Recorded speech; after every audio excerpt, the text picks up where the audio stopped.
Apa saja pertimbangan ketika memilih investasi? Apa saja produk investasi yang cocok untuk usia 20-an, 30-an, 40-an, dan 50-an tahun? Bagaimana memulai investasi khususnya untuk pemula? Tonton sampai selesai supaya kamu benar-benar paham mengenai investasi. Hai guys, jumpa lagi bersama Melvin Mumpuni CFP, perencana keuangan dan founder Finansialku. Di video sebelumnya yang berjudul Tips Memilih Asuransi Supaya Nggak Rugi dan Pasti Dibayar, aku sudah membahas proteksi keuangan kamu. Jika sekarang ini kamu sudah aman secara keuangan, pemasukanmu lebih besar daripada pengeluaran, punya dana darurat 6-12 kali pengeluaran bulanan, bebas dari pinjaman konsumtif, dan punya proteksi, sekarang yuk, saatnya kita ngobrolin investasi. Coba aku yang nanya ke teman-teman, sobat finansialku semuanya, apa yang dimaksud dengan investasi? Silakan tulis di kolom komentar. Investopedia mendefinisikan investasi adalah an investment is an asset or item acquired with the goal of generating income or appreciation. Jadi intinya, investasi itu adalah aset atau barang yang kita dapatkan, kita beli dengan tujuan untuk mendapatkan pemasukan atau kenaikan harga atau modal. Menurutku, investasi itu adalah kendaraan untuk mewujudkan tujuan keuanganmu. Maksudnya itu gimana, Vin? Gini. Misal, di tahun 2023, kita pengen punya rumah seharga 500 juta rupiah. Sekarang ini, di tahun 2021, kita baru punya setengahnya, 250 juta rupiah. Nah, kemudian kita pilih investasi apa nih yang bisa membantu kita untuk membeli rumah di tahun 2023. Apakah bisa di reksadana? Apakah bisa di surat berharga negara? Apakah bisa di peer-to-peer lending? Atau apakah bisa di saham? Jadi, investasi menurutku adalah kendaraan untuk mewujudkan tujuan keuangan kamu. Kalau teman-teman semua sobat finansialku sependapat bahwa investasi adalah kendaraan untuk mewujudkan tujuan keuangan kamu, boleh dong kasih like-nya. Apa saja sih investasi yang sesuai untuk usia 20-an, 30-an, 40-an, dan 50-an tahun? Salah satu pertimbanganku ketika memilih produk investasi adalah tujuan investasinya, bukan profil risikonya. One day, aku akan cerita kenapa profil risiko kita itu secara praktikal tidak terlalu ngefek dengan pilihan investasinya. Teman-teman, coba perhatikan gambar human life stage berikut ini. Anyway, pola ini aku ambil dari bukunya Dr. Sanjay Tolani yang berjudul 28,000 Days. Rata-rata manusia di dunia itu memiliki waktu sebanyak 28.000 hari. Coba teman-teman, tebak. Kurang lebih 28.000 hari itu berapa tahun? Yes, benar. 28.000 hari itu kurang lebih 76,7 tahun. Supaya gampang, genepin aja lah ya, 80 tahun. Apa yang terjadi dalam waktu 80 tahun? Lihat gambar berikut ini. Kuadran 1 adalah bayi lahir usia 0 sampai dengan usia 20 tahun atau lulus kuliah. Fokus utama di kuadran 1 adalah belajar. Saranku, kamu ikut magang atau internship untuk nambah pengetahuan, pengalaman, kenalan, dan tambahan uang. Jika kamu mau investasi, boleh. Tujuan utamanya adalah belajar investasi. Berikutnya adalah kuadran 2. Setelah lulus kuliah S1, sekitar usia 22 tahun, kamu mulai bekerja.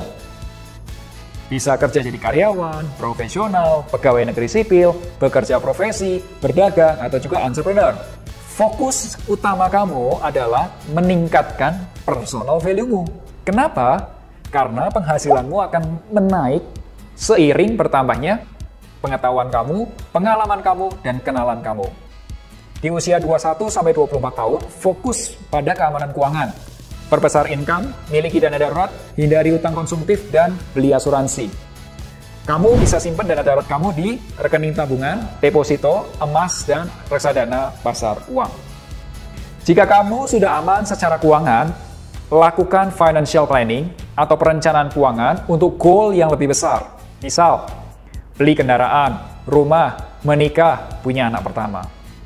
Untuk membantu kamu mewujudkan satu persatu tujuan keuangan tersebut, kamu bisa investasi di produk-produk yang menghasilkan capital gain. Misal, reksadana atau saham. Kamu juga bisa menambahkan sedikit peer-to-peer lending untuk mendiversifikasi investasi kamu. Usia makin bertambah, katakanlah sekitar 35-40-an tahun. Karir kamu makin naik, penghasilan makin naik, dan kamu mulai merencanakan beli rumah yang lebih besar. Anak mulai masuk sekolah, mungkin ke SD atau mungkin juga baru mau masuk SMP. Pada tahap ini, kamu perlu review rencana keuangan dan investasi kamu. Kamu masih boleh fokus di investasi capital gain, seperti saham dan reksadana. Selain itu, bisa ditambahkan juga peer-to-peer lending untuk mendiversifikasi risiko kamu. Jadi, fokus di kuadran kedua adalah karir. Kalau kamu sekarang ini ada di usia 20-40-an tahun atau di kuadran kedua, apa nih yang menjadi tujuan keuangan kamu? Silakan tuliskan di kolom komentar. Kita akan diskusi.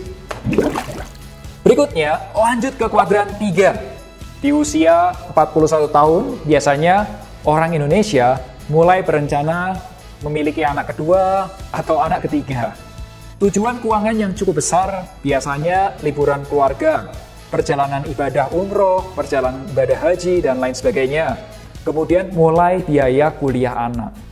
Dan yang paling mahal atau paling besar adalah mulai persiapan dana untuk pensiun. Pada kuadran ketiga, kamu bisa mulai membagi investasi kamu sebagian ke investasi capital gain dan sebagian ke investasi cash flow. Beberapa tujuan keuangan kamu masih bisa dipenuhi dengan menggunakan saham dan reksadana.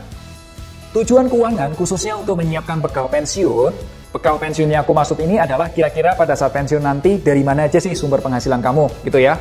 Kamu bisa menggunakan surat berharga pemerintah seperti Indon, obligasi pemerintah seri FR atau fixed rate, peer-to-peer lending, investasi di properti, beli tanah, contohnya tanahnya untuk berkebun, atau sekaligus beli waralaba.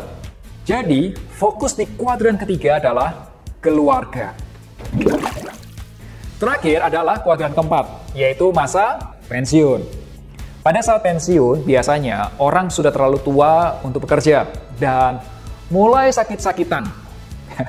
Masalah utamanya kalau nggak encok ya darah tinggi biasanya.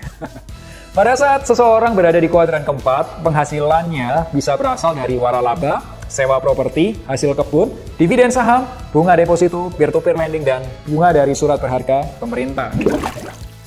So, bagaimana guys penjelasan framework 28.000 hari dari Dr. Sanjay Tolani? Kalau kamu merasa keren, share 28.000 hari ke keluarga atau pasangan atau teman kamu supaya mereka mulai melek untuk investasi. Jadi, investasi kita ini berubah-ubah disesuaikan dengan tujuan keuangan. Jika sekarang kamu bingung nih menentukan tujuan keuangan, menentukan produk investasinya, kamu bisa tanya ke perencana keuangan. Download aja aplikasi Finansialku dan manfaatkan 30 hari gratis untuk ngobrol bersama perencana keuangan di menu konsultasi keuangan. Semoga kamu yang nonton video bisa semangat dan terinspirasi untuk mulai menyusun investasi kamu. Tentunya sesuai dengan tujuan keuangan kamu. Kamu bisa belajar investasi reksadana di playlist investasi reksadana untuk pemula atau belajar saham di playlist investasi saham untuk pemula. Dan subscribe YouTube channel finansialku.com, aktifkan notifikasinya. Sampai jumpa Rabu depan. Akhir kata, make a plan and get your financial dreams come true. Finansial.